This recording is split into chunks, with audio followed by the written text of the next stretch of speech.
Give us my chol, give us my chol, give us my chol, give a smile. Give us my chol, give us my chol, be the reason someone smiles. Give us my chol, give us my chol, give us my chol, give a smile. Give us my chol, give us my chol, be the reason someone smiles.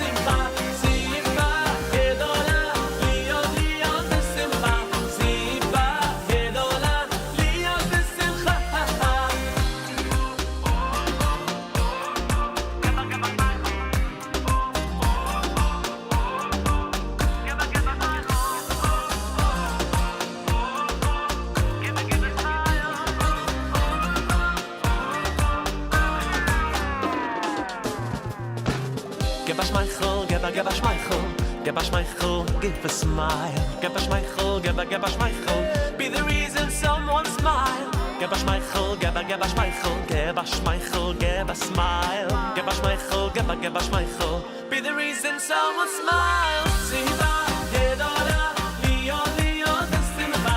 Siva gedola, liyo liyo besimcha. Siva gedola, liyo liyo besimcha. Siva gedola, liyo besimcha. Siva gedola, liyo liyo besimcha. Siva gedola, liyo liyo besimcha. Siva gedola, liyo liyo besimcha. Siva gedola, liyo besimcha.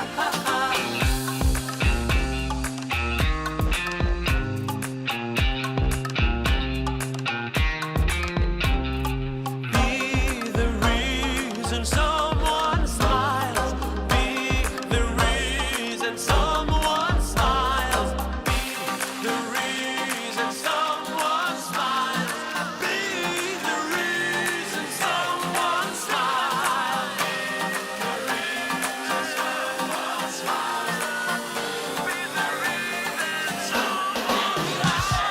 Siva gedola, liyo besimcha. Siva gedola, liyo liyo besimcha. Siva gedola, liyo liyo besimcha. Siva gedola, liyo besimcha. Someone smile. Be the reason someone smile. Be the reason someone smile. Be the reason someone smiles. Be the reason someone smiles.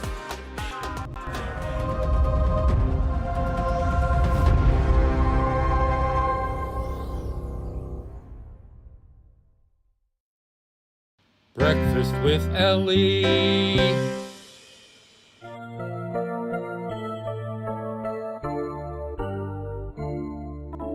Mode ani lefanecha melech chai v'kayam shechazarta bi nishmati b'chemla raba emunatecha.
A younger man met me Shabbos morning.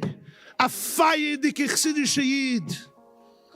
And we were taking our coffee in the morning, and he looks at me and he says, I came down 5 o'clock in the morning from my room one day, and his teenage daughter is sitting on the couch, surrounded by a group of people, 5 in the morning, involved in a scene truly, truly painful from a moral perspective. And he tells me, he says, Rabbi Waiwa, you know me. I have a lot of love in my heart.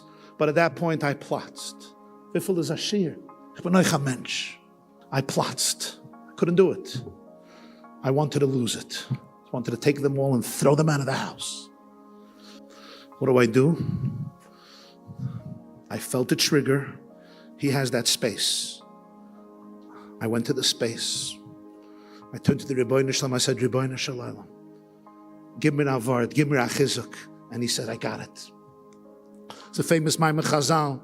In Sefer Dvarim, Hashem says, bring joy to the ani, the ger, the yasam, the almana, the poor people, the foreigners, the orphans, the widows.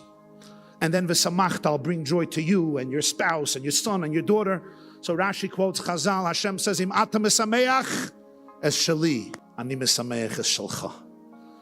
If you bring joy to mine, to the poor person, to the widow, to the orphan, to the foreigner, refugee, the ger, the convert, I will bring joy to yours, you, your spouse, your children. And he says, epiphany dawned on me. Im ata mesameach es shali doesn't only mean if you bring joy to my people, to the poor Jews. Im ata mesameach es shali also means, can you bring simcha to the part of your child that belongs to me? Every child is shali. My child is not only my child. My child primarily is a piece of Hashem. He was given to me. She was given to me. Hashem says, Im ata mesameach es shali. There's a part of your child that belongs to me. It doesn't belong to you. Ani mesameach es shalcha. And then you will find simcha in the part of the child that you're connected to. And he said, I went into the room and I said, my daughter is a chelek Eloka mimal mamish. She's a piece of Hashem going on a difficult journey. I smiled to her. I hugged her. I thanked her for being in the house. I thanked her for having such good friends.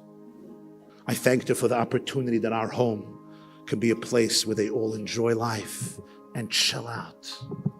And as the friends looked at her and they said, wow, you have such a cool father. He said, but at that moment, her trust in him intensified 10 times. Im ata mesameach es shali, harei ani mesameach es shalcha.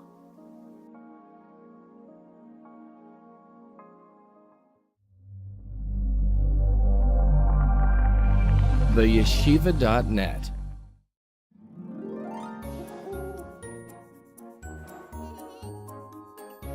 Good morning and welcome to Breakfast with Elli. It is Monday, September 5th. The 9th day of Elul. The Torah portion is Ki Seitzei, HaYom, Yom, Sheini, the Shabbos, second day counting up towards Shabbos, and we will be learning the second Aliyah. Here in the United States of America, it's a holiday called Labor Day. It's a holiday that we honor the American worker and the unions, and we honor them by not working. Yeah, it never made sense to me either. I don't know, but it's a big holiday, and we are here, and proud union people. Here's my proud union symbol. There we are, proud union actor. Oh, I should keep that on my page someplace, right? I should keep that here someplace. Okay. All right. Well, there you go. There you have it. How are you? I hope you are having a wonderful, amazing, actually marvelous day. Yeah. All right. We are going to begin with the blowing of the shofar.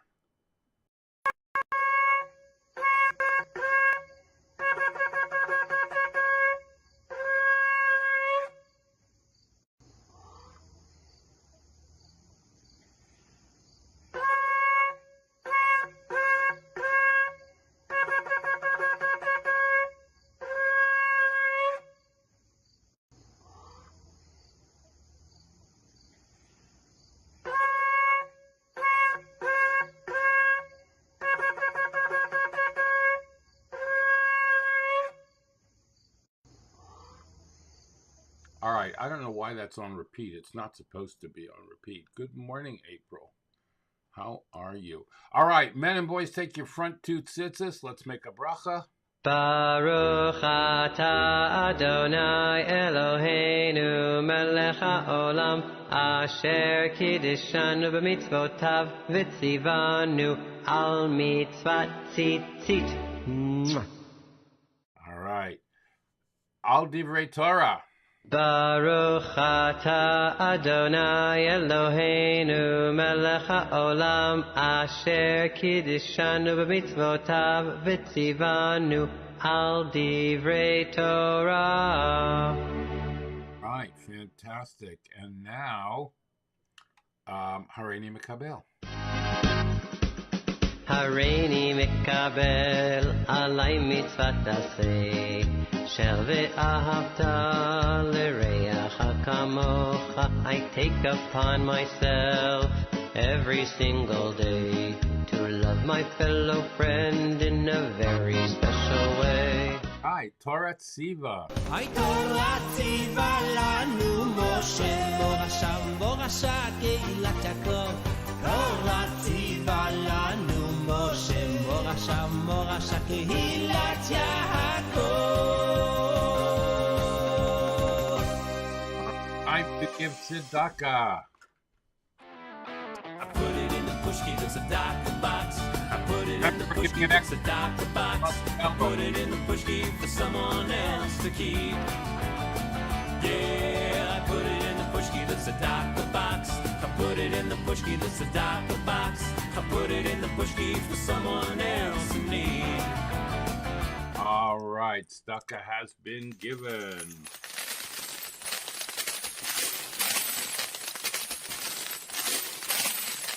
All right, and now we move on to the saying of the Shema. Are you ready? Cover your eyes. Shema Yisrael Adonai Eloheinu Adonai Echad.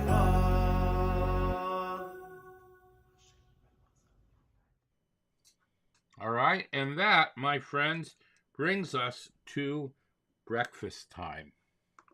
Shahakalniye bidvoroi, shakalniye bidvoroi. All right, let me just get something I dropped over here. I think I got it all. Yep, I do. All right. That money obviously wants to go to tzedakah. All right. Coffee and yogurt.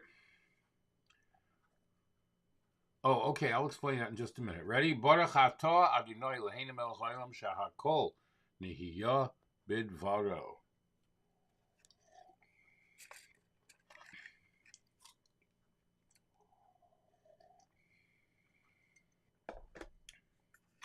We're having some friends over for a barbecue later today.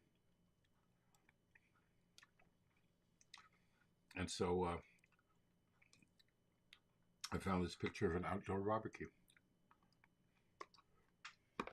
I thought that was appropriate. Coffee, blessed coffee. God bless you for being a friend. When the whole world turns on me, it's only you on which I can depend. I want to taste you in the morning and a few times throughout the day. Yes, a cup or two in the evening too. For me, it's the only way. Yeah. All right. Our friend Tali Yes wrote that beautiful, beautiful song. Today in Jewish history. All right.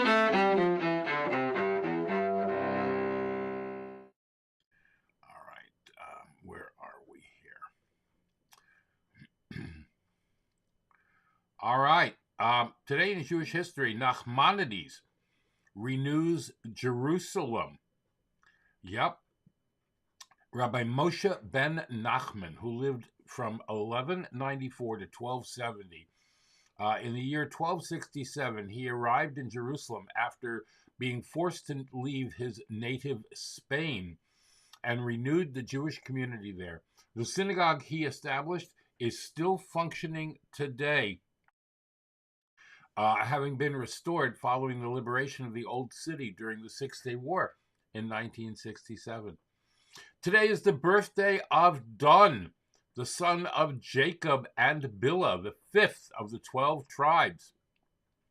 He was born in the city of Haran. He lived to the age of 125. Today is the yahrzeit of Rabbi Tzadok HaKohen of Lublin. Don't recognize the name? One of the most famous Hasidic leaders in the second half of the 19th century, an original thinker and prolific author. His many, many works span the gamut of Jewish literature and beyond, addressing topics as diverse as Jewish law, mysticism, Hasidic thought, biblical interpretation, and even a collection of scholarly interpretations that were revealed to him in dreams. Let's see what else is important here. On this date in the year 1654, Jacob Bar Simon became the first Jewish settler in New Amsterdam, and a few months later, a group of 23 Jews arrived from Brazil. At first, Governor Peter Stuyvesant denied the Jews the right to engage in trade, own real estate, serve in the military, and conduct public religious services. Bar Shimon, an observant Jew, filed an appeal to the Dutch West India Company and succeeded in gaining equal rights for Jews in the colonies. In one incident, Bar Shimon was summoned to court on Shabbat and courageously refused to appear. A landmark decision that extended the limits of religious freedom, the court did not hold him accountable. Bar Shimon's Jewish pride and pioneering spirit paved the way for generations of Jewish immigrants yet to come. I think that is a fantastic, fantastic, fantastic fact.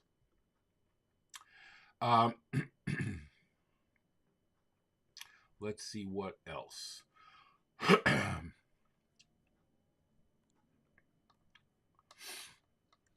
All right, I think that's today. The last month of the Jewish year, Elul, a time of introspection and stock taking, preparing for the upcoming Yom Noraim, days of awe of Rosh Hashanah Yom Kippur. There are several customs associated with this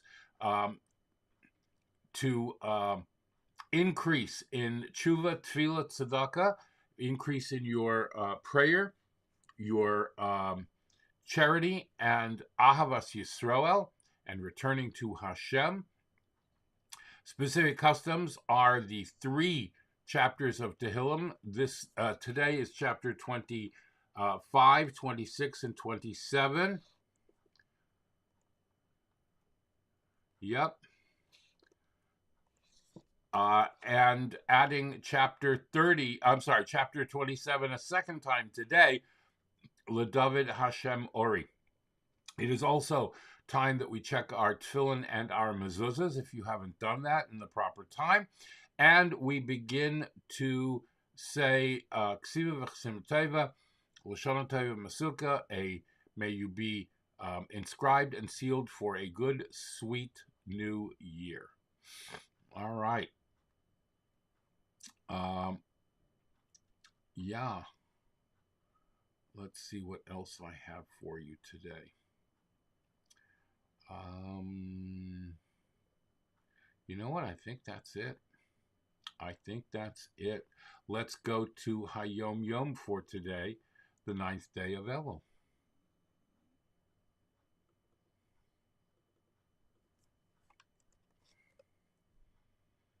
Come on.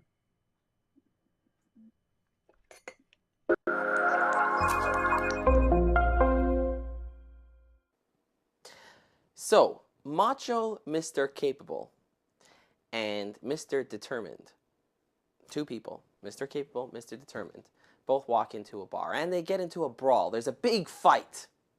Who wins that fight? Well, we know the answer to that question. it doesn't matter. Even if Mr. Macho Capable is 300 pounds and the strongest fighter out there, and Mr. Determined is a lightweight fighter. If Mr. Determined is determined and Mr. Macho Capable is not determined, Mr. Determined is going to come out on top. He's going to win that fight. So when you are trying to get something done, the question is not, can you do it? The question is, how badly do you want to do it? Today's HaYom, the Rebbe Maharash was once talking about the study of Torah, and he says, how is it that we demand this type of level of profound study, deep study from people, when there's lots of people whose minds are not cut out for that type of learning? Right? We can't all be Einsteins. We can't all be Rabbi Akivas. So how do we expect deep, profound Torah study from everybody? Says the Rebbe Maharash, what's important to you is doable. So it's not a question of, is this the right, do you have the right type of brain for Torah study? The question is, how badly do you want it? How much does it matter to you? I mean, I was just thinking about, the laws of keeping a kosher kitchen. I mean, it's so complex. There's so many things that you have to learn about and remember at all times. And then the discipline, the organization that you have to have on a day-to-day basis. It's difficult. And not everybody has that brain space, discipline, organized nature. So how is it done? Well, that's simple. If you really want it, and you should really want it, then even if you're not super disciplined, or if you're not great at remembering lots of details, if you want that kosher kitchen badly, you'll figure it out.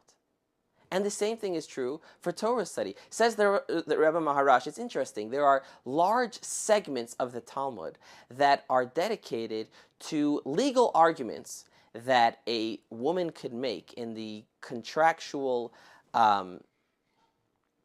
rights that she has in marriage and divorce. And you have these great, great scholars, Talmudic scholars, that are sitting there in the base medrash, in the yeshiva, and they're saying, but what if the woman makes the following argument? And then they produce this rationale, this idea, this argument that is so profound, so nuanced. It's like you take a step back from this Talmudic discussion and you say, which woman, which layperson that's not a great Torah scholar would even ever imagine this idea? Who's going to present this type of nuanced, profound idea? Why do we even have to discuss it? It's so off the charts. Says the Rebbe Maharash, for this woman, it's a question of dollars. It could be lots of dollars that she stands to gain or lose. It matters to her. And because it matters to her, she'll figure it out. It might be a really difficult idea to understand, a difficult case to present, but because it matters to her so much, she'll figure out a way to comprehend that argument and present that argument. So this is true with every aspect of Torah and with every aspect of mitzvah observance. And it's true about life in general. When there is a task at hand, something that you'd like to accomplish, don't ask yourself, can I do this? That's the wrong question. Ask yourself, how badly do I want to do this? Because if you really want it, you really can. Well, yeah. That's all. If you really want it, you really can. It's just how it is. Yagaiti Matzasi, try and you will succeed. It's a guarantee. All right, 60 days in spiritual holiday season. Rabbi Jacobson, day 10.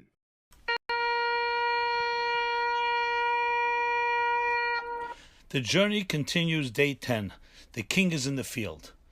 During this month of Elul, we have a tremendous revelation in our lives. It is called the revelation of the 13 secret divine attributes of compassion. These are attributes of compassion and mercy that God revealed to Moses when he was on the mountain asking for forgiveness and compassion, and we have the power to invoke this compassion in our lives in everything that we need.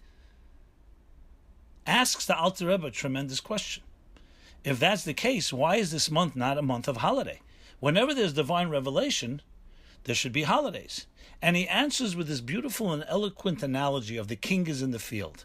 There are times when the king is in the palace, when the only way to reach him is through ministers, through an appointment, formalities, and you need a whole process. When Rosh Hashanah Yom Kippur, the king is in the palace, you dress up, special prayers, we prepare. It's a formal standing in awe before the king. But there are times when the king is on the road and he's traveling and he meets you in the field on your terms, in your workplace, where there's no formalities and no preparations, and you can ask him anything. The king is there, and whoever desires is permitted to meet him, and he receives them all with a cheerful countenance and shows a smiling face to them all. It's like talking to your father without any preparations. So today, ask yourself, if you could literally go out to meet God in the field, how would you approach him, and what would you ask him? On your terms. And the exercise for the day is write a letter to God, unfiltered. Say what you would naturally, spontaneously, if you were to meet him in the field right now. Take your mundane life and say, where I am now, without any preparations, I'm going to greet God in the field.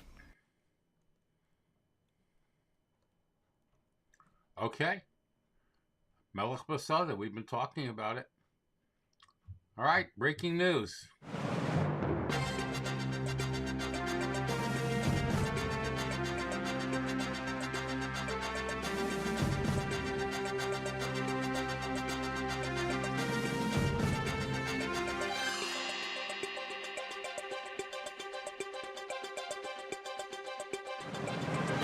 All right, it looks like the Artemis 1 rocket will not be going up today. I know, I'm disappointed too. The unmanned moon launch is not going to be taking place today, and it is possible that it won't be going up tomorrow either. We're still waiting to hear.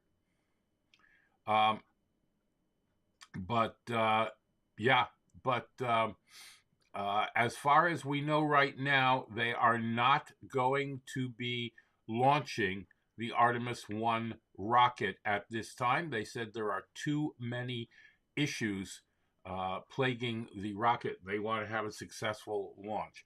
I'll have more on it tomorrow when we know definitively whether it's going to be going up or not. Okay? Yeah. It's a shame. I wanted the rocket to go up. I'm a big proponent of the space plan, of the space program. All right.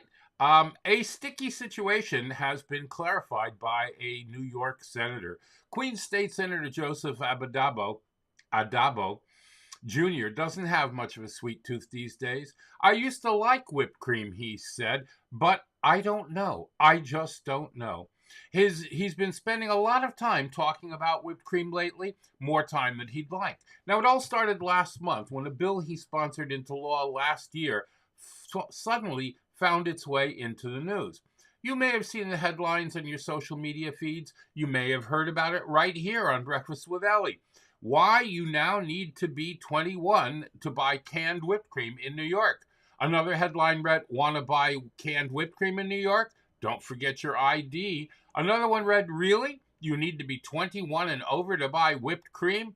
Now, that was all news to Adabo, the veteran lawmaker who led the push last year to ban the sale of whipped cream chargers to those under the age of 21, not pre-filled cans of whipped cream that you find in the grocery store. Now, whipped cream chargers are small, bullet-shaped cartridges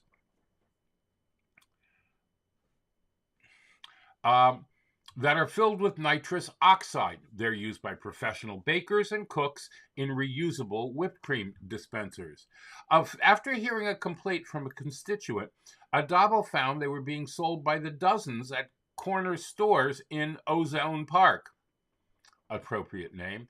Often in neon-colored packaging that he said was clearly being marketed to kids looking to get high on what they call whippets. That is correct. Yes, they use them to get high.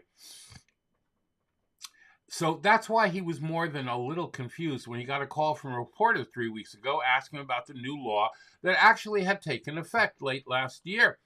I got a call from a Buffalo reporter about banning the sale of canisters. I said, no, chargers. And she said, canisters. And I said, no, chargers. And I'm like, why does she keep saying canisters? He soon found out why. Signs started hopping up in grocery stores and corner stores warning customers they needed to be 21 and show ID to purchase a can of whipped cream. That's when things got a little sticky. The law specifically applies to whipped cream chargers, which is defined as steel cylinder or cartridges filled with nitrous oxide used as a whipping agent in whipped cream dispensers. But a basic can of whipped cream, the kind that you top a sundae with, does come preloaded with nitrous oxide inside the tube. So when Kent Sopris, the president of the New York Association of Convenience Stores, caught wind of the law in June after starting his job, he advised store owners to be cautious. I looked into it, Sopris said. I saw that there was a law. I told my members immediately, as I interpret it, you should start IDing. Well, last month, the news went viral with images of must be 21 to purchase signs going up all over the New York State area. And, of course, finding their way onto local newscasts. So, Adobo went to work, putting out not one, but two press releases last week, trying to rein the story back in. He said he checked with the state attorney general's office, which agreed with his interpretation that the ban applies only to the small nitrous chargers and not the full cans of pre-whipped whipping cream. It's very clearly that's a charger or a cartridge that's being banned. Sopris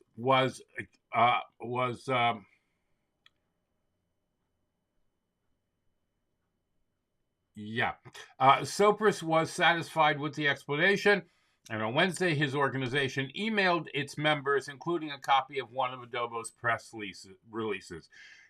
Bottom line, you do not need to be 21 or present an ID to sell a can of whipped cream, the Association of Convenience Stores wrote in a bold, underlined font. So there you have Miscommunication 101.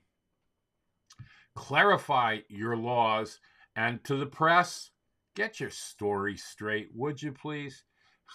Good morning, Mikhail. Whippets, yeah. I've never had a whippet, and I never shall. Especially after this story. Well, here's a word from our whippets, our sponsors.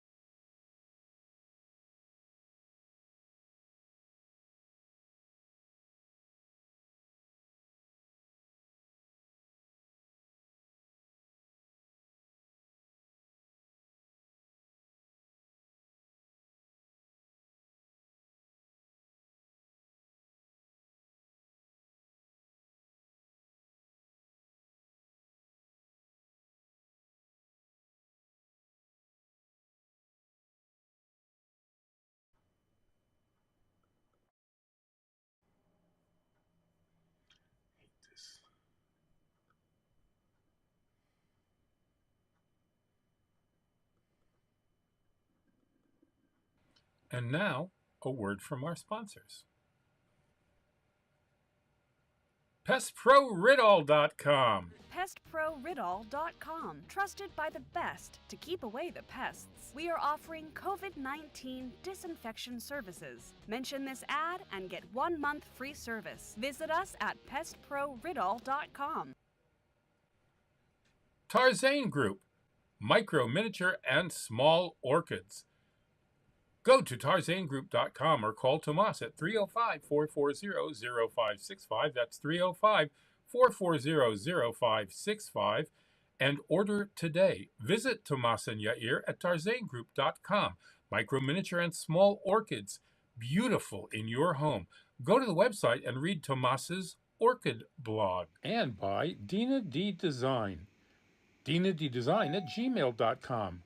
Fine artwork, custom made to your specifications, logos, wall hangings, Judaica, and you can even have something for your child's room.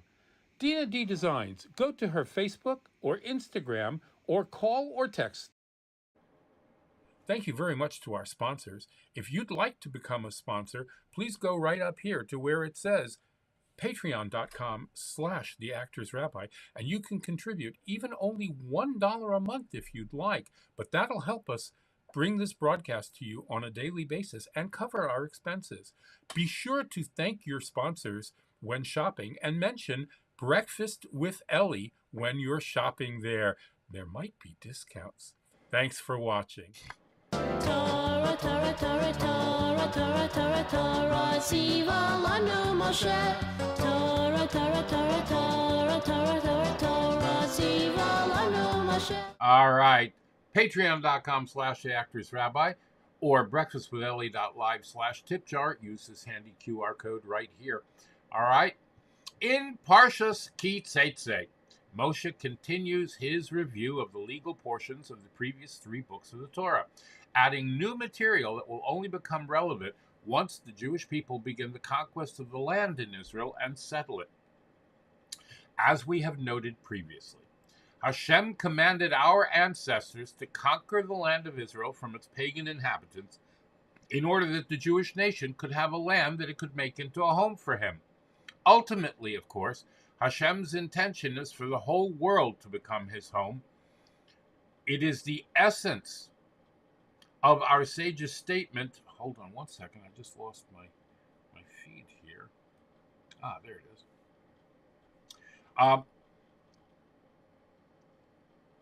It is the essence of our sage's statement that in the messianic future, the land of Israel will expand to encompass the entire world.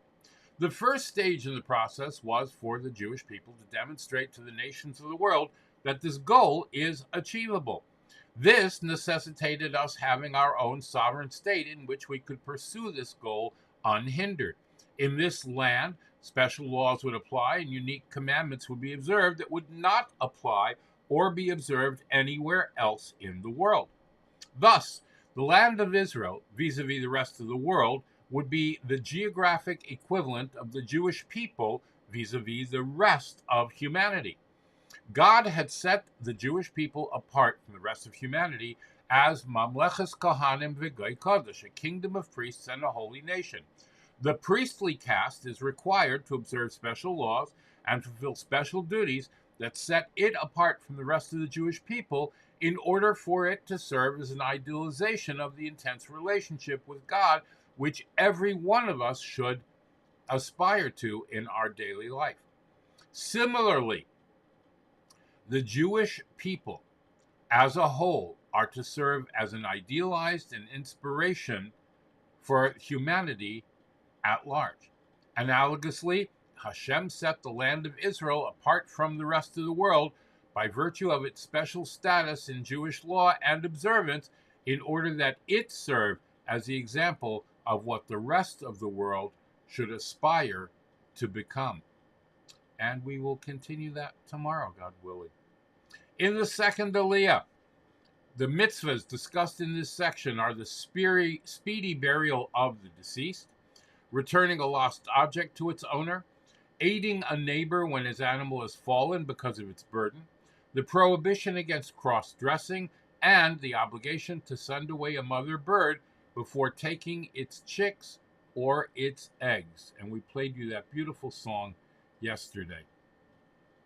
Shaleach HaKan. All right, Kan Sipur it's called. Here is Shnayim Yomi for today.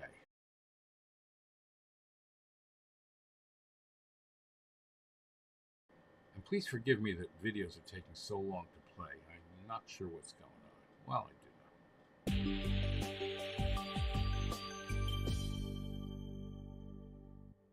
Parshas Ki Seitzei, Sheini. Sheini starts off, V'chiyeh be'ish chet mishpat maves, v'humas v'salisa oisa aleitz. If a man's going to commit a sin, we're going to put him to death, and we're going to hang him on a tree. So Rashi mentions, why is this mentioned right after the Ben Sorah Amora, the Parsha of Ben Sorah Amora? And Rashi says, well, this is the natural progression of things. If in the Ben Sorah Amora, the parents are supposed to bring the child to Beis Din, but what happens if those parents have Rachmanis on the child? It's their son. It's perfectly natural and normal. They don't want their son to be punished, to have Malchus, and then eventually to be killed. But that kind of Rachmanis is not very good, because what happens if you don't punish such a child? Whenever you let any child do anything without giving them proper reprimand or the proper musar, they just get worse and worse. And what happens to the Ben Sorah Amora who doesn't get killed? He becomes a murderer. He becomes a killer. He commits capital offenses. And this is the guy who Beis Din has to put to death, and he has to get hanged on a tree. Then there's a little bit of an explanation. What does it mean? He's hanging on a tree. The pasuk seems to suggest that he dies by hanging. We know that's not true. We don't do any of that, but we do have skila, and Rashi explains that after skila they hang the body. And what they do is they stone him right before nightfall, and then they take the body down because it's a genai. Rashi says, because we're created in Hashem's image, it's a genai for Hashem's image, so to speak, to be hanging on a tree. So they do it right before nightfall, and of course they take him down, they bury him right away. Then the Aliyah continues, what happens if you find something, an animal that belongs to your friend or to another yid? You're not allowed to pretend that you can't see it, right? Very often that happens. If there's an accident, we all run away. I didn't see anything. I'm not a witness, right? But the Torah says you can't do that. You can't pretend that you don't see it. You have to take responsibility for it. It might involve a lot of work. And the Gemara says there are three examples of people who are exempt from this. One being a kohen, if the item or the animal is in a cemetery, kohen's not allowed to become tamei. If a Talmid Chacham or a very famous or distinguished elderly person, it'd be a little embarrassing for him to bend down, pick it up. Or the third example, if the loss is going to be greater than the benefit, right? Rashi says that's where we learn the rule: Kol davar sha'asa v'oichel ya'asa v'yochel. If anything that can eat, we let it eat. For example, if the animal produces milk, fur, something like that, we use it and we sell it, and that way it pays for itself. And anything that does it, then you're allowed to sell it. The Gemara talks about Rabbi Chanina ben Dosa, a very famous story, which just gives us a little food for thought, and I'll explain what I mean. Rabbi Chanina ben Dosa found chickens. The chickens started multiplying, and he just couldn't take care of the chickens. So he sold the chickens, and he bought goats. And then the owner of the chickens arrived, and he was confused. He said, but I lost chickens. Rabbi Chanina ben Dosa says, yes, but now you have goats. Can you imagine? Rabbi Chanina ben Dosa, he took care of somebody else's items so well that now the guy came back, he didn't have chickens anymore, he had goats, much more valuable. Also, the Aliyah talks about if you see an animal falling under a burden, right, then you have to help lift it. And we learn out, you have to lift it, and we learn out two lessons, two very important lessons. Rashi, first of all, tells us, what does it mean? It means when the owner is loading the animal, and then the animal falls over, so obviously its packages have fallen over, it's our job to go over and lift up the animal and lift up the packages, because it belongs to somebody, it belongs to a fellow yid, you have to help him out. As opposed to when we've seen this mitzvah before, we said if an animal is struggling under a burden, that's when the owner is taking things off. This Rashi explains is when the owner is putting things on. The second lesson that we learn that Rashi points out is that if you're going to go help this person and the person says, oh, it's your mitzvah to go do it, go ahead, you go do it, I'll just sit back and relax, Rashi says you're exempt.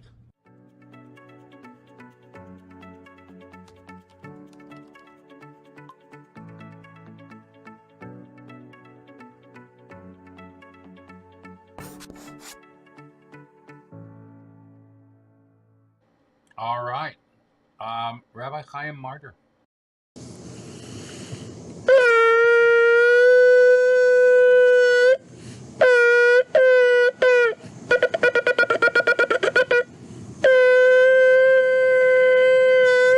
Boker Tov, good morning. We continue with our 3-minute daily dose of Torah. We asked the question yesterday, why is it that the Torah has a list of nations that, even if people will convert, cannot marry amongst us? And the list is only 4 nations. Right, Amalek is on its own category, but because we got to actually wipe them out. But these other 4 nations are on a bad list, a no-fly list, as it were. But for the Egypt and Edom, it's only 3 generations worth, and then after that they can marry amongst us. Whereas Ammon and Moab, no, it's forever. It's forever. And so the Torah tells us why. Edom achichahu, they're your brother, Esav. Okay. Egypt, kiger hayita be'artzo, you were a stranger in his land. So even though they came out to try to kill us, there's something that enables us to soften. Again, we're talking about people who they want to become Jewish. They have become Jewish and they want to marry amongst us. So we're not blocking them in the same way that we block Ammon and Moab forever. Why? Al davar asher lo kidmu etchem b'lechem u'v'mayim b'derech b'tzeitchem b'mitzrayim v'asher sachar lechet bilam ben bo'or miptor min aram na'arayim l'kalecha. So partially because of the role of Bilam, who was hired to curse us. They want to put a curse on us. There's nothing we're going to ever forgive about that, apparently. But let's just sit in this other explanation that's offered here also, is that they wouldn't give us bread and water when we're thirsty and hungry. We asked to be able to have passage, and they just wouldn't make it happen. And they wouldn't be kind to us, and they wouldn't even offer us a morsel to eat. Again, there were 2 million people; it's a lot of morsels. But that's what you have. And one of the explanations that's offered is that we're talking about who can marry amongst us. It's somehow like DNA questions, which are unfair to cover a whole, to make an entire nation this way. But there's a core character flaw in the DNA of Ammon and Moab. They're not kind. They wouldn't give us a morsel to eat.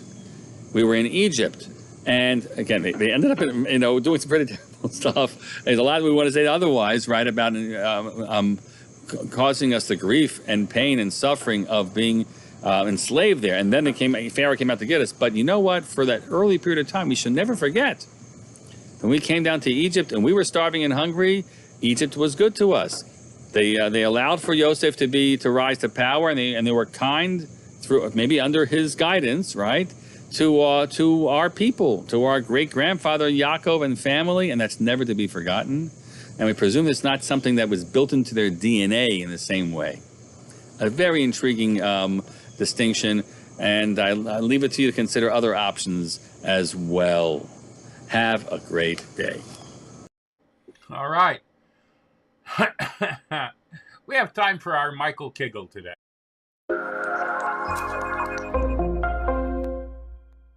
What is the secret to winning? Anyone? May I, Your Majesty? Yes, little William. Go ahead, go ahead. Go ahead, Billy. Remember, no fear. The secret to winning is knowing who's king of the game. Meaning you're a black pawn and your king is the black king, and that's it? Duh! Obviously my king is the Black King. His Highness. Never mind, William. Go on, go on. But that's not the king of the game. His Highestness. Sounds mysterious. Not sure what you mean, really. Your king is black and you're going out against the white king. Not against, a pawn, a pawn. A pawn against the... No, not a pawn. A pawn. 21. Tell him, Billy. Tell the nice rabbi about Deuteronomy.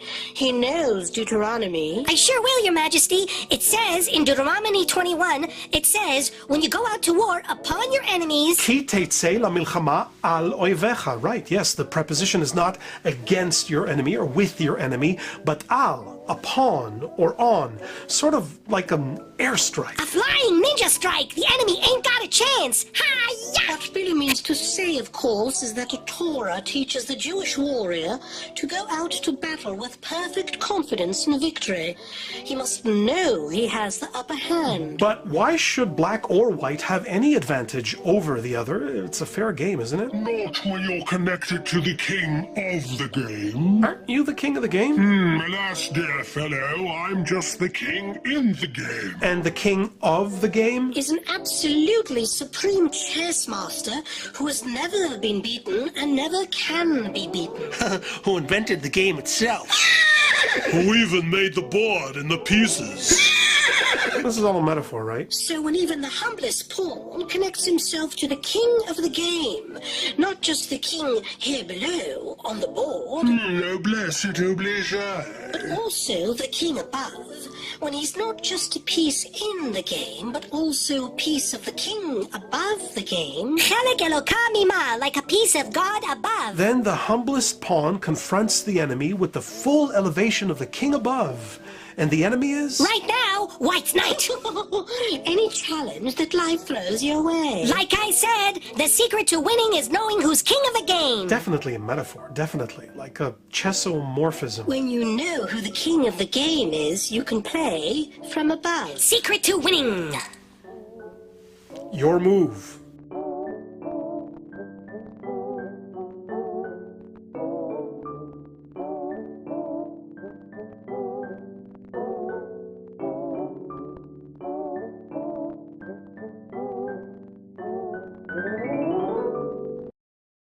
Great stuff. All right, here is... Oh, just got to wait for the computer to finish its... whatever it's doing. I'm sorry about that.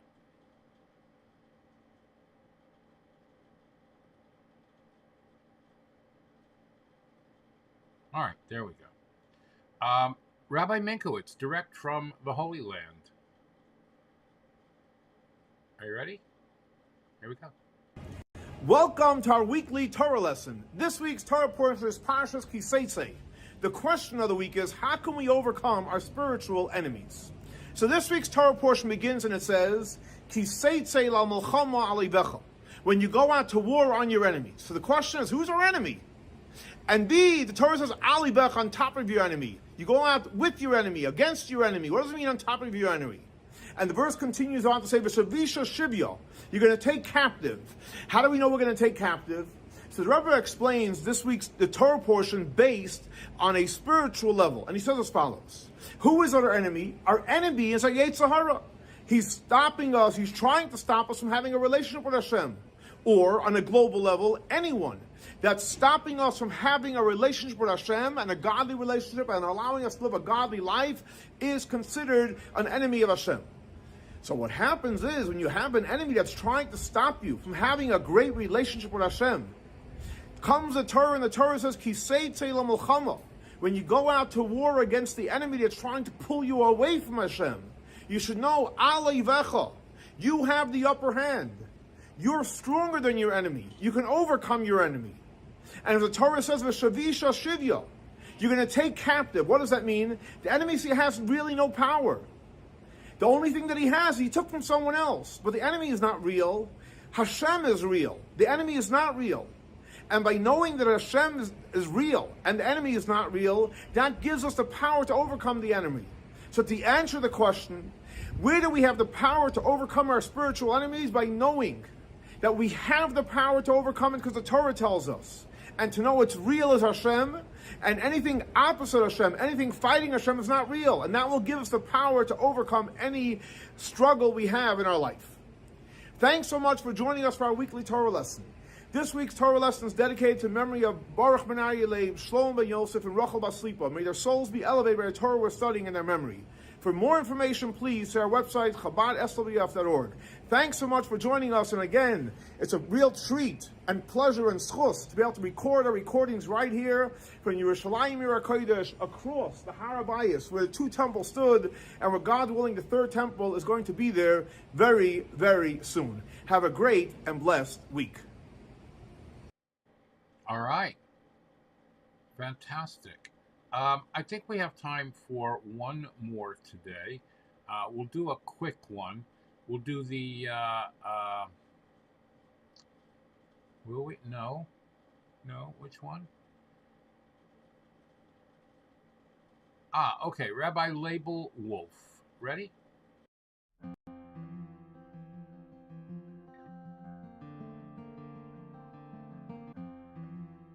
People argue.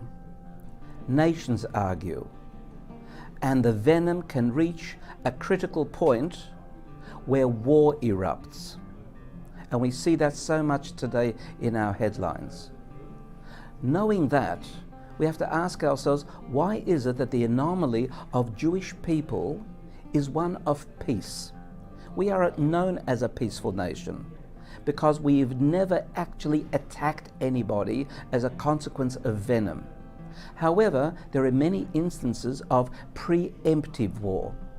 And this week's parasha says, Ki Seitzei lamilchama, when you go out to war. That's the name of the parasha. The implication there is that when we actually wage war, it must be preemptive. We must go out with an initiative that is justified as such. The 1967 war, when the troops were massing on the Egyptian border, ready to annihilate the small nation of Israel, we attacked first. That is an ethical war. That is a war based on justice and morality as such. Likewise within, when we discover faults within, we don't wait for those faults to overcome us. We have to go out and wage a preemptive war, undo what it is that there's the potential for self-harm, spiritually, emotionally, and intellectually. In the evening, when you say the Shema, introspect. And then make sure that you carry out a preemptive war, getting rid of your faults as such.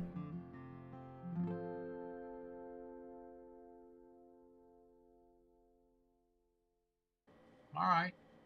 And because it is today's mitzvah to send the mother bird, I am going to present another form of Kansipur. You just got to wait a second. I don't understand what is going on here. I think it's my computer now. I'm not sure. All right. Let me get to it here. All right. Kansipur, sending the mother bird away before taking the young.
על האפרוחים או על הביצים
All right, Pirkei Avot.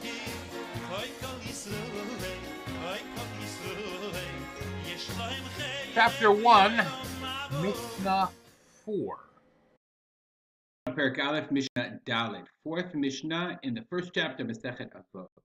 Mishnah says, Yosi ben Yoezer ish Tzreida. Yosi ben Yoezer, a man from Tzreida. V'Yosi ben Yochanan ish Yerushalayim. Kiblu mehem. Yosi ben Yochanan ish Yerushalayim received it from them. Now, there's a problem with mehem, from them, because who is from them? Because we learned the last Mishnah, it was Antignos ish Socho, who was the previous Mishnah, and he was Kibel Mishimon Tzadi. So who did he receive? So there's a number of different possibilities. One of them is Kiblu Mehem. It's listed in the Bartanura. Okay, who did they? The Bartanura doesn't say that. Maybe Rashi. Okay, Kiblu Mehem. Maybe the Tosayontov says it. I think. Okay, right. Sorry. Pirush Mishimon ve'Antignos. The Rama says, right, Shimon and Antignos. That Shimon. He first received it from Antignos Isocho, I think. Right, and then I saw somewhere that Antignos passed away at a young age, and then he learned from Shimon Hatzadi. Others have the girsa of Kiblu Mimanu. Okay, the Rab Shimon Rab Shimon has the version of Kiblo Mimanu. Okay, so Rashi has Kiblo Mimanu from Antignos. So it could be a girsa problem. That's probably the most authentic version. So anyway, the Bartanura says, Kol Tanaim Hanizkarim bePerek Zeh Zug. All the Tanaim that are mentioned in this parak, each zug, each pair, ploni uploni, kiblu mi ploni uploni. So they received from them. From now on, we're going to see two people, two at a time. They're called the zugot, the pairs. Harisha mehem nasi, v'asheni av beitin. So they worked in tandem. One of them was the nasi, the president, and the second was the av beitin. So there was always, historically, this idea of having two rabbis, and they would sort of share the responsibilities. One was the head of the court, and the other one was the nasi, the head of the community. Yosi ben Yoezer ish Tzreida Omer. Yosi ben Yoezer ish Tzreida says, Yehi beitcha beit vad lachachamim. Your house should be a beit vad, a meeting house for the sages. V'hei mit abek be'afar raglehem. Mit abek is from the word avak. You should get dusty in the dirt of their feet. V'havei shoteh b'tzama et divreihem. You should drink with thirst the words of the sages. So first of all, Yehi beitcha beit vad lachachamim. Okay, when the Chachamim need a place to meet, the house should be open. That they should say, let's go to Spitzer house. We should have our meeting there. And why should you do that? Because even if the Chachamim are having their meeting in your house, you'll learn something from them. What is a parable to this comparable? You go into a perfume store. Even if you didn't smell any, you didn't buy anything, rather you still smell good when you leave. The same thing is true if the Chachamim are meeting in your house. Even if you weren't part of the conversation, you still smell good. You'll still learn something. I saw another pirush, a beautiful idea that if your house should be a beit vad Chachamim, it's got to be a place where people want to go.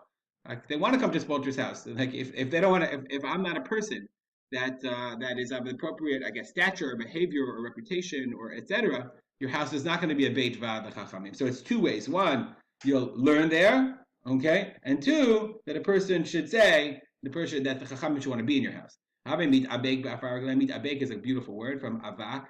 It should have the dirt of their house. Why? Bartuda says two perushim. Follow them. Avak. That's the word. If a person, he walks, he raises dirt buraglav with his feet. So the person that walks behind him, you should always follow the chachamim. So you'll get dirty. You should be dirty with the dirt of the chachamim. Perush acher, or another explanation, you should sit at their feet. You should be mitabek be'afar raglehem, because they sat. Because the way they did it was the way they did it was the rabbi would sit on a bench. The students sat on the ground. And finally, you should drink with thirst their words, i.e., you should really you should drink their words in when you're the difference between you're thirsty. Somebody gives you, you went on a good run, you drink water, you're like gulping it down. Same thing is true when drinking the words of the Chachamim. You should drink it bitzamah. It should be like you're really thirsty, that you really want to hear the words of the Chachamim. We'll stop here. Dedicate our learning to memory of my father, Rav Simcha ben Yitzchak Kalman. Have a good day. All right. Fantastic. Tehillim. David Hashem Ari, chapter 27, said throughout the month of Elul and Tishrei. Read together.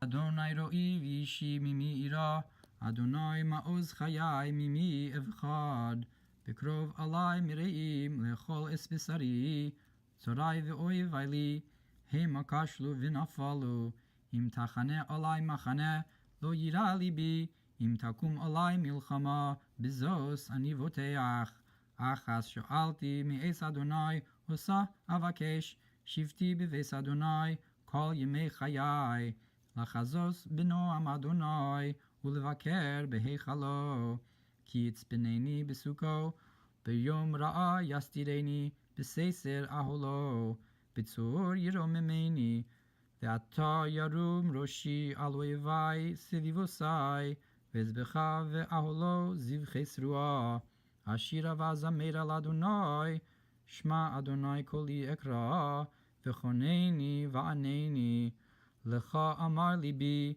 bakshu fanai, es panecha, Adonai avakesh.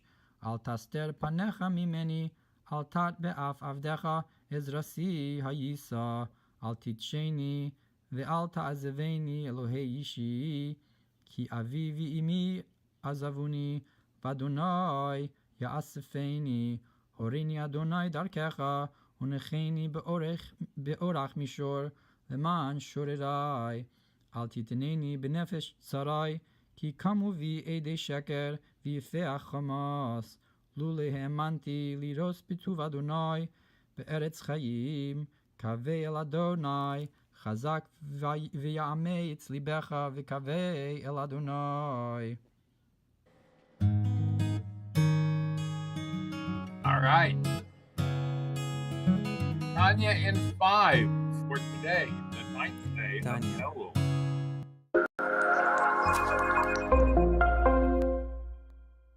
Thank you for joining Tanya in 5. Today's lesson for the 9th of Elul. We continue in the 12th letter of Igeres HaKodesh. In this letter, we're speaking about tzedakah. And we're speaking in the first element of Maaseh HaTzedakah, the act of giving charity.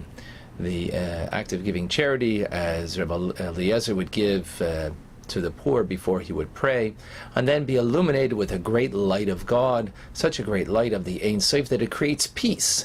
It creates peace on high between the attribute of kindness and severity, and that anything that might be severe in judgment above would then be brought down in a great light of compassion.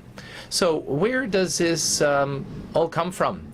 In other words, in the Jew who is giving charity in this manner. So the Alter Rebbe explains in today's class that the Jew, by his very nature, is compassionate and performs acts of kindness. And this is because the root source of the soul comes from God's blessed attributes, where his kindness, God's kindness, prevails over the attribute of din, of gvura, of tzimtzum, of judgment, of severity and contraction. As it's written and says that his chesed prevails, God's kindness prevails over them who fear him. So, hence, this is the natural state of the Jewish soul. And as the Zohar says, that the neshama, the soul, is called a bas kayin, a daughter of the priest being the embodiment of kindness, and therefore that's why they bless the Jewish people. That is the embodiment of God's kindness on high, and the daughter is the recipient of that, and that refers to the Jewish soul as a recipient of that kindness on high, symbolic of the priest down here below. And hence that's why they give us the blessings through God, the conduit. Now, charity and tzedakah that issues from this aspect of the individual is referred to Maaseh tzedakah, the act of charity. Why does it mean the act of charity? Because here we mean charity in an act, and it's not about your feelings, it's not about your intent, the act. The word Maaseh in Hebrew implies something that's already been done. Or also it refers to a constant action itself.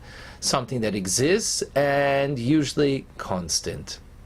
That's the implication of the word in Hebrew. So here too, the trait of kindness and compassion is implanted in the soul of the Jewish people from time. In other words, from the time of creation of that soul and the evolution of that soul, and with God's divine attributes that are there.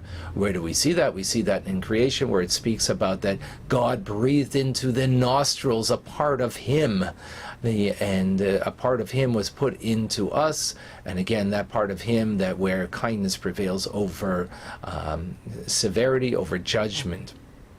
So that is a part of our very being in the creation. And furthermore, this is not just back in the day that God created the soul initially, but His goodness, He renews the act of creation every day, as we say in the davening,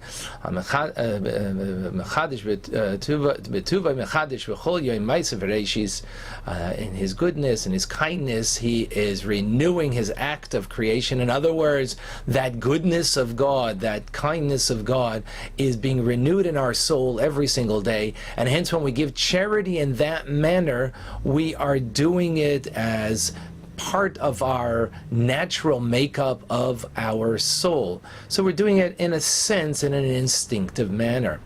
Now, the idiom that's used of not Maisa Tzedakah, the act of giving, but Avodah Tzedakah, the service of giving, implies something altogether differently. It implies an immense toil of an individual. Avodah, work, service, divine service. In other words, doing contrary to what your inclination is, to abnegate your nature to do the will of God, the supreme will of God. By way of example, when a person studies, and they study like we're doing Tanya now, do we exhaust ourselves in our Torah study and likewise in our prayer? That is what means divine service. In other words, we're going above and beyond not what is natural to us, and that is Avodah. So in the same manner, it is when it comes to charity. Do we do charity that it is just out of our nature, or do we give exceedingly beyond our nature, beyond what we are naturally, compassionately willing to give, and give in such a manner according to the will of God?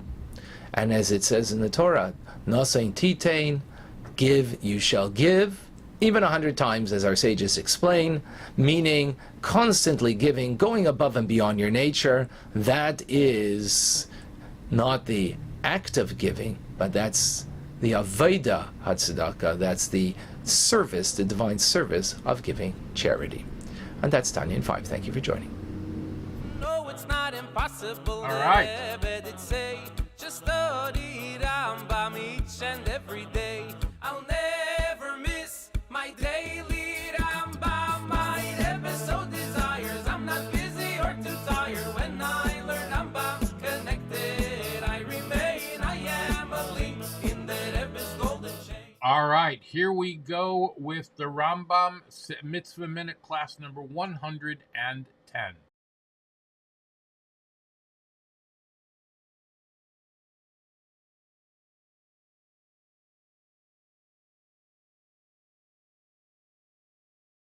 Positive mitzvah number 94, as we learned it yesterday, was that any words that leave our mouth in the form of taking an obligation upon ourselves, we must keep it. And we mentioned two types of very similar obligations. One is a shvuah, which is an oath, and one is a neder, which is a promise. The difference between a shvuah and a neder is that a shvuah is always made in reference to a person. I swear that I will eat this loaf of bread today. I swear that I won't eat this loaf of bread today. A neder, a promise, on the other hand, is always in reference to an object. A typical neder goes as follows. If I do something or don't do something, these fruits will become forbidden to me. So the power of the neder falls on the object, versus the shvuah, which falls on the person. All right. Matters of Mashiach.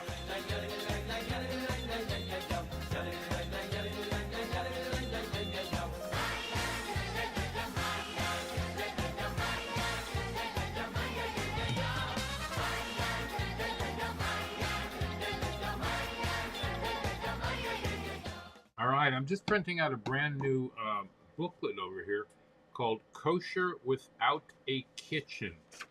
It seems to be pretty amazing. I'm going to be reviewing it today, and I'll let you know what I think of it afterwards. Let me just pull this bottom piece off because that's not connected to it. Here we go. Yeah, Kosher Without a Kitchen, and it is a guide to keeping kosher in your family's non-kosher kitchen. So it's for Bali Tshuva or for people that are living in dormitory or roommate situations. I guess it would also apply to a B&B and stuff like that. So I'll let you know what I think of it. In the year that Mashiach is going to come, all the nations of the world will challenge one another. There'll be much turmoil. Hashem tells the Jewish people, my son, do not fear everything that I am doing for you. Why are you afraid? Do not fear. Zman Higia Zman Gul Aschem, the time for your redemption has arrived. This is from the Yalkut Shimona. We must not be afraid. And we must strengthen others so that they too are not afraid. Whoever we are, we must remember Hashem's words, my son, do not fear. At times, we might have struggles, whether physical or spiritual, but in the end, these are mere steps towards the redemption. That is so cool. All right, PSAs.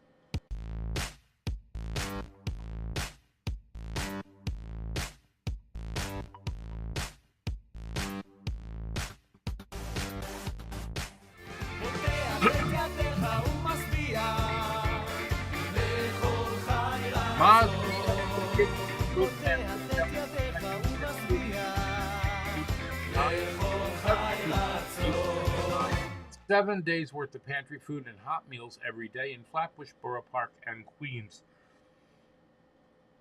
In Rockland County, north of me, tomcheishabbos.org, tomcheishabbos.org, and in Lakewood, it's tomche.org. In Chicago, it's the Chicago Center Kitchen at breakfastwithelli.live/Chicago Food Bank. And for all your other needs, Achi Ezer is there to help you 24 hours a day, 7 days a week, 365-day a year emergency hotline for all kinds of emergencies. Go check them out, achiezer.org. Hatzalah EMS is available 24/7, 365. And as I told you yesterday, the Ezras Nashim, the organization in Borough Park that is for women by women, is looking for volunteer EMTs, and they've got a course. Go to this website over here. Let me see if I can get that for you larger so that you can see.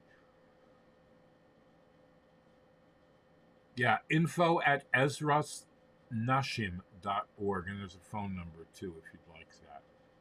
All right, let me move that out of the way again. All right. Miss Oskim, in times of bereavement, missoskim.org is there to help you out, 718-854-4548. And if you come up or see a hate crime in progress, you should call 911. Just One Shabbos is making beautiful Shabbos meals, Shabbos events for Jewish youth in the Holy Land. Vincent, you put Law and Order up on your picture over there. I'm going to be in the season 24 opener of Law and Order SVU. You can look out for Rabbi Elli there. It's pretty cool, huh? I think so too. All right. Please wear a mask. As a matter of fact, this is me on the Wear a mask. Is this really much to ask? Tie some fabric round your face. Oh, it's the simplest of wear tasks. a mask. At the gym, at the store. Don't treat We're it trying like to get such through a all chore. this. We really, really are. We're trying to get through it all, and it's important that you wear a mask and get vaccinated. The new bivalent, I believe it's called, vaccines are coming out. They've been approved by the FDA and the CDC. When those are ready, you need to go get those. And if you're in a situation where you have any kind of skin-to-skin contact with anybody, you should probably be getting a monkeypox vaccine too. And if I knew where to get it. All right. Jews have an obligation to strengthen justice and righteousness and to encourage the observance of the Noahide code amongst the Gentiles. And if you look on the screen during our Torah segment, you can see the 7 mitzvahs, the Noach, right there on the screen.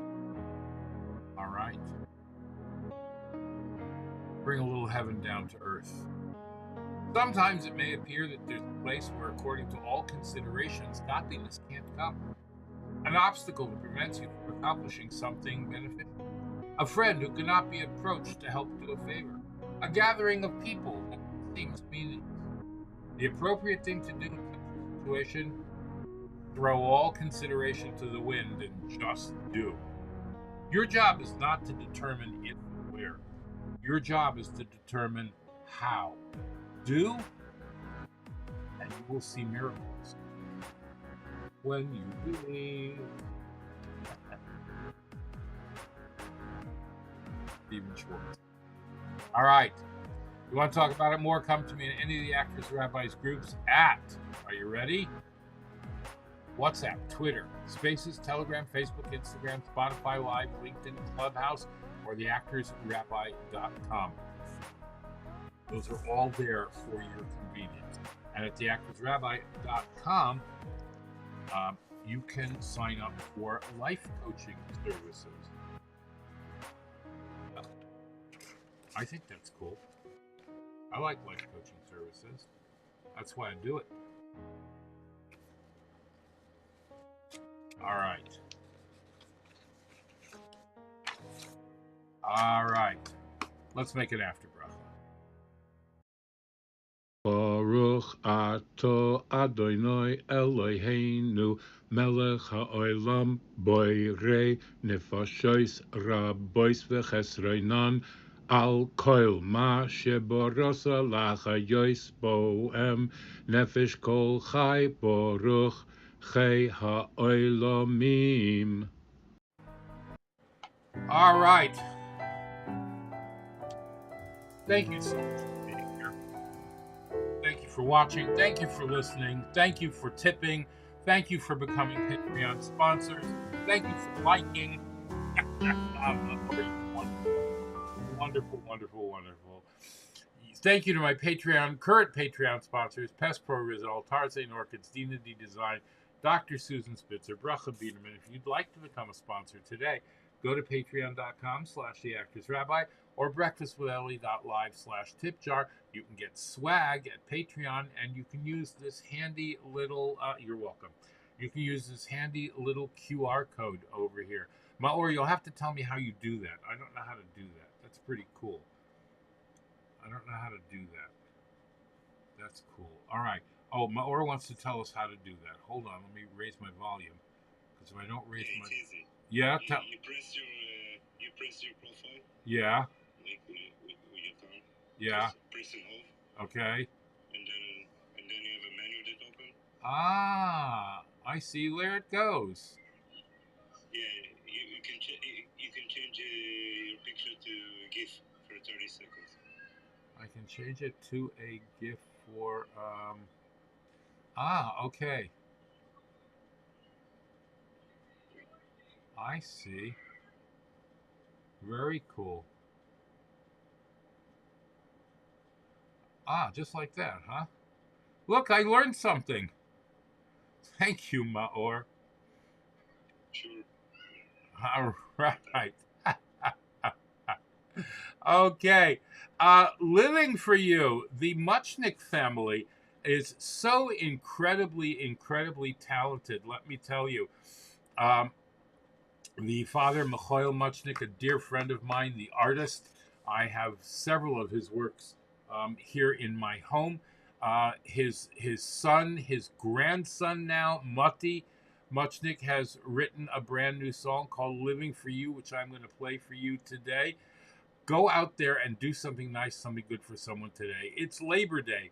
Do something laborious instead of doing nothing laborious. Listen, we honor workers, we honor laborers. I myself am part of a union, both the SAG-AFTRA and Equity, the Broadway union. I am part of both these actors' unions. I'm a proud union member. They've helped me out more times than I can count. It's pretty cool. I used to be anti-union, but when I actually joined a union and saw what they did for me, it's pretty amazing the lengths they will go to negotiate.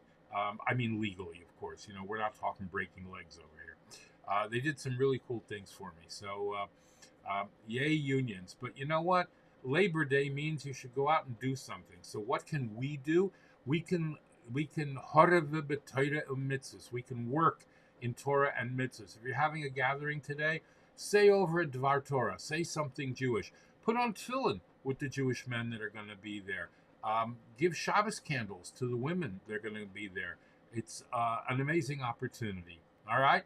In the words of Rabbi Isaac Hamler, have affection for a fellow. Hashem will have affection for you. Do a kindness for a fellow. Hashem will do a kindness for you. Befriend a fellow and befriend you. Emmanuel says, in the glorious People's Republic, may we have May Day, comrades. All right. Da. Yididim Tom. Niet nikavo.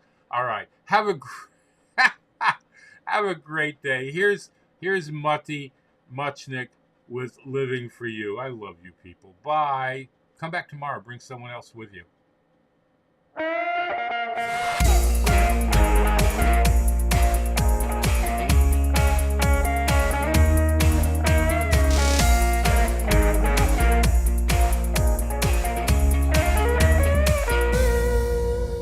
The feelings in my soul are alive, like a flame yearns to go higher. It's searching for truth in life, like a deer thirsty for water. It wants to fly up to heaven, to transcend way above, but it knows it gotta live on earth to make a home for the one above. Right now, right here, I'm just living for you. I'm bringing you down here through everything I do. Right now, right here, I'm just living for you. Come dwell down here, 'cause all I want is you. Living for you.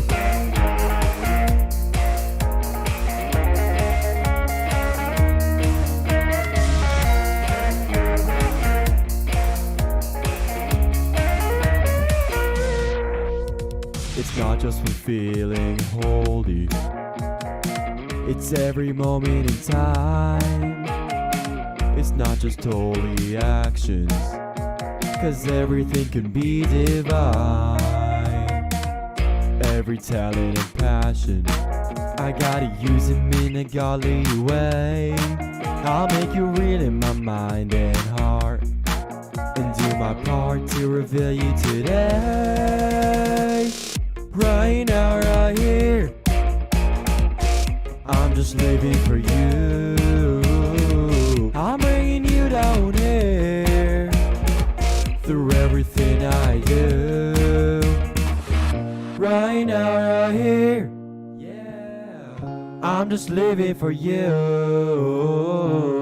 Come dwell down here, 'cause all I want is you. Living for you.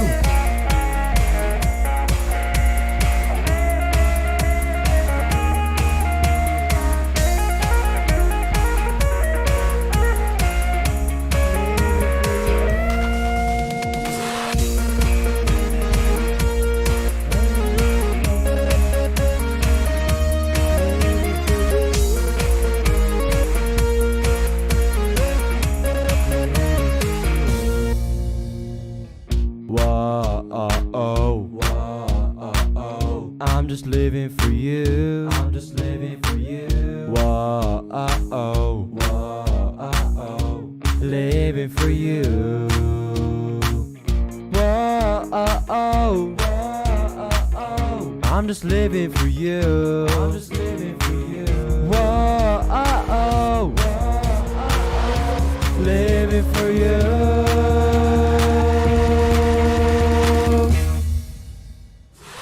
Right now, right here. I'm just living for you. I'm bringing you down here through everything I do. Right now, right here. I'm just living for you. Living for you. Have a great day.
My soul are alive. Like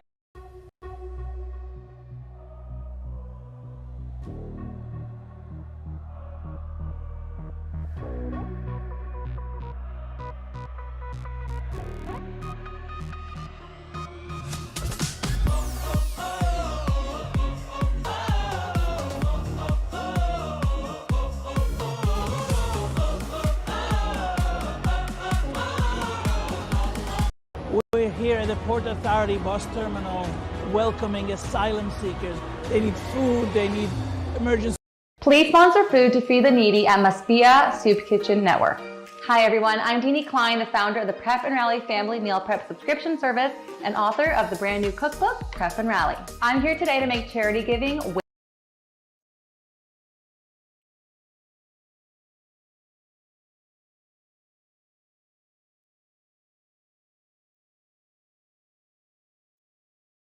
Shalom Aleichem, everybody. Hope all is well. We are in the month of Elul again when we are approaching the new year. Shalom Aleichem, everybody. Hope all is well. Today's video is sponsored by my Holy Mother. May she be. Positive mitzvah number 94, as we learned it yesterday, was that any words that leave our mouth in the form of taking an obligation upon ourselves, we must keep it. In addition to the positive mitzvah to keep our pledges that we make, today we have.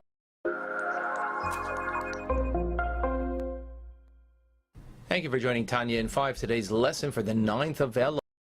Thank you for joining Tanya in 5. We continue in the 12th. We're on Avot Perek Aleph, Mishnah Dalet, fourth Mishnah in the first chapter of Masechet Avot.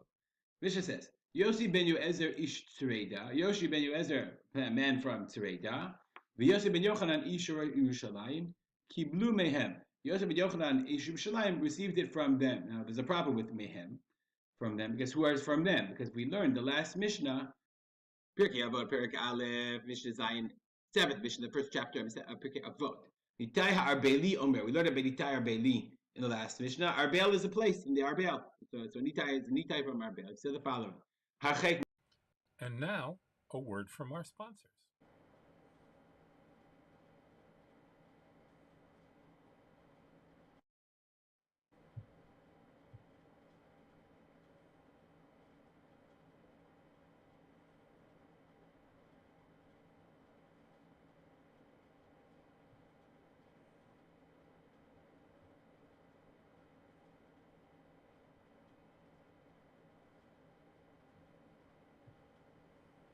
PestProRidall.com. Riddle.com, trusted by the best to keep away the pests.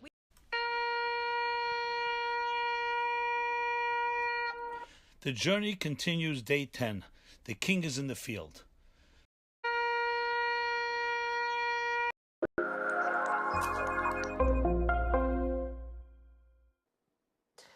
So, Macho Mr.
A younger man met me Shabbos morning, a feierdige Chassidische Yid. And we were taking our coffee in the morning, and he looks at me and he says,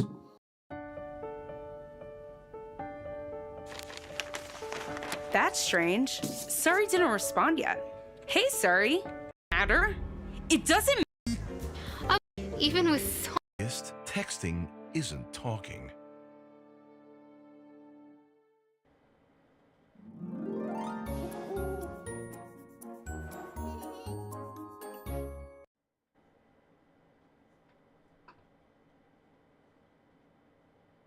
That's a wrap on Breakfast with Ellie. Going green. I hope it was a good live stream, Ellie.